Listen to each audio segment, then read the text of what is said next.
वो बंदा जिंदा था, उसको वहाँ से वाइन शॉप के अंदर से ला के गली में फेंके बोल के मेरे को इत्तला मिली। मैं वाइन शॉप यहाँ पर जो आसिफ नगर पे चंद्रा वाइन है, ऑलरेडी यहाँ पर बहुत केस हुए ऑलरेडी। इन्हें वहाँ से वाइन शॉप के अंदर से निकाल के यहाँ फेंका, जिंदा था कहते नहीं, हॉस्पिटल को नहीं भेजा वाइन शॉप वाला, वहाँ से ला के पूरा तमाशा करके वहाँ गली में फेंका। वो बच्चे का इंतकाल हो गया, डेड हो गया बच्चा ही। ये बच्चा कौन है भाई?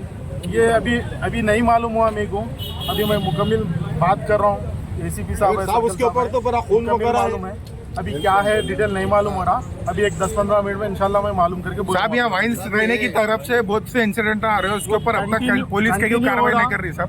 कंटिन्यू हो रहा और कईयों केस हुए चंद्रा वाइन्स की वजह से, बहुत कंटिन्यू हो रहा है ये प्रॉब्लम। सब अब ये समाज की तरफ से वाइन शॉप के ऊपर आप लोग का कुछ लीगल एक्शन? एमएलए साहब को मैं ऑलरेडी बात करा, एमएलए साहब जो भी बोलेंगे इंशाल्लाह माजिद हुसैन साहब उसके ऊपर कार्रवाई करूँगा।